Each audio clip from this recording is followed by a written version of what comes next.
Hello friends, I am Sandhya. Welcome to my channel Learn with Sandhya. Friends, this tutorial is on clinical SAS programming, specifically SAS. This video is all about SAS introduction.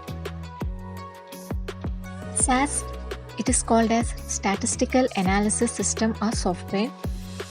So basically it is an analytical tool which is used predominantly in analytics. SAS was introduced on Jan 1st, 1960 by a US-based company called as SASS. This date is also called as a SAS specification date. The main purpose of introducing the SAS software is basically to perform analysis on the data that is generated through agricultural. So defaultly SAS understands only numeric data. As we all know that analysis is mainly done on the numeric values. So default data type that SAS reads is numeric data. Later in 1970s, SAS is called as an integrated software, as it has concepts of many different softwares and performs multiple tasks. In today's SAS introductory class, the topics on which we will be focusing are SAS technical features, a little briefing on software and its categorization, SAS terminology that we often use while using the SAS environment. Now let's see what are the technical features of SAS. The first feature is it is a platform independent software. It is a compiler based software but acts as an interpreter. It is originated from C language. It is also an integrated software. SAS acts as a database. These are all the technical features of SAS. To understand these technical features in a better way, I would like to first give a briefing on software and its categorization. Before going through the technical features of SAS, let's see what is software and its categorization. Software. What is the first thing that gets into your mind when someone talks about software? Yes, it's programming, right? So what is programming? In simple language, it's nothing but a set of instructions given to the computer by the programmer to perform certain tasks. So basically, programming is all about giving instructions in a systematic way. What's the main purpose of writing a program or codes? It's mainly to perform the tasks, right? Software is basically categorized into two types, that is application software, system software. The purpose of application software is to make users' tasks easy.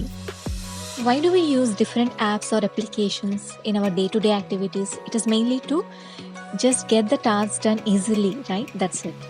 This application software will make the user's tasks easy. So it is mainly meant for users. It is categorized into language, package or integrated software, and database software. Basically, the applications are developed by using languages. We know that there are different languages that are available like C, C++, Java, HTML, SQL. SAS is also developed from C language. Next is package or integrated software. The name says package means it's a combination of like different tools, right? MS Office is the most widely used package by everyone. It is a combination of like MS Word, MS Excel, MS PowerPoint, MS Access, like that. Apart from that, we also have other packages like Multimedia, Photoshop, SAP, and also SAS. Next one is database software. We often hear the word database. Where we talk about a programming or software, this word database is often used. It is where a user can store data permanently in a systematic way, that is in a table format. Examples like Oracle, MySQL, Access, DBase, these are all the database softwares. The second category of software is system software. System software is mainly meant for computers. It is further categorized into platform or operating system software, preprocessor software, and system supporting software. Platform or OS software. What is OS? operating system. It creates interaction between user and the computer. Without an operating system, we cannot work with a computer. And it is of two types, that is GUI and CUI. GUI, graphical user interface, it is user-friendly one like Windows, Android. CUI, that is command user interface. In order to work with this interface, we need to write commands like we have Unix, DOS. And the next one is preprocessor software. A processor, it acts as a translator, that is, it converts the user codes to computer language, that is binary language. A binary language is basically zeros and ones. It has two types, that is compilers and interpreters. A compiler will read the data at a time, that is the entire code at once. Whereas an interpreter, it reads the instructions line by line. Both compilers as well as interpreters, they act as a translators. The main purpose is to translate the data into the computer understanding language. The third one is system supporting software. For example, antivirus, drivers. So these are all the softwares that supports the system. So this is a briefing on software and its categorization. Now let's understand the technical features of SAS. Now let's see the first technical feature of SAS, that is, it is a platform independent software. Now we understand clearly what is a platform. That is, we have two types of platform or OS, that is GUI and CUI, that is graphical user interface and command user interface. So platform independent software means SAS can operate on both Windows as well as on DOS, that is both GUI interface and command user interface. Next one is compiler based software but acts as an interpreter. SAS is a compiler based software, but it acts as an interpreter while reading the program. That is, it decodes the program line by line. It is originated from C language.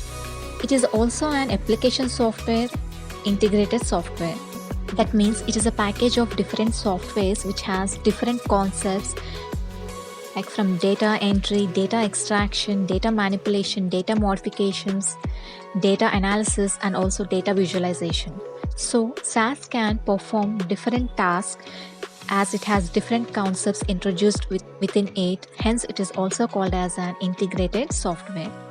It also acts as a database. That is, user can store the data permanently in a systematic way in a table format in SAS. That means it also has database concepts within it.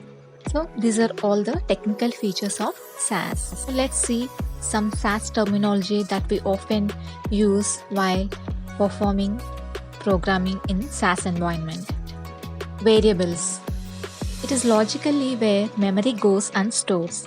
That is, it is a name given to the memory block internally where the data values goes and store temporarily. Observations. It is a collection of related data values which gives information about one entity. That is, it gives the information about data values. Data sets. Data sets is a combination of variables and observations, that is, a table. Data type. It gives information about a data value to the processor. That means it defines the data value, that is, whether the value is a character data type or a numeric, or it's a mixed data type, or whether the data is in a date format. So data type, it only gives information to the processor. It will not store the data. In order to store a data value, a variable is required. So whenever we declare a variable, we need to specify the data type of the data value also along with the variable name. Keywords. They are also called as reserved words. We all know a processor is a translator. So a processor will understand what kind of program or the language we are using by seeing the keywords that we are using in a program. So these keywords will help the processor to transfer a particular program to the respective processor. That process is called as tokenization. Libraries. It is a storage place or a depository where all the SAS files, that is, either it can be user defined or system defined, will be stored. Functions. Functions are a predefined program which, when executed, will always return a value. Example, when we are performing an addition by using a function, it will always return a value. Procedures are predefined statements which, when executed, will always generate an output. They will never return a value.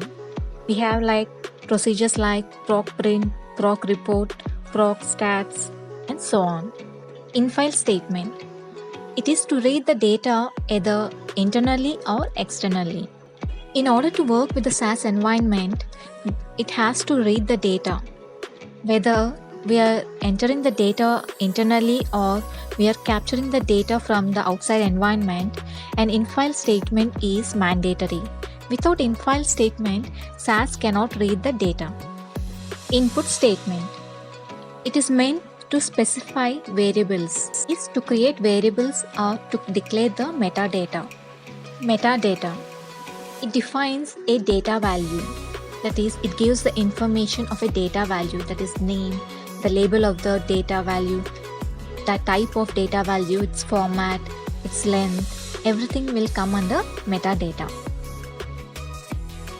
In the next video, the topics which I am going to talk about are why SAS is called as an ETL tool, why SAS is called as an integrated software, what are the SAS modules, and introduction to base SAS.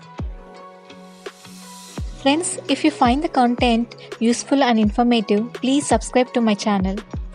Don't forget to like and share the video. Thank you for watching.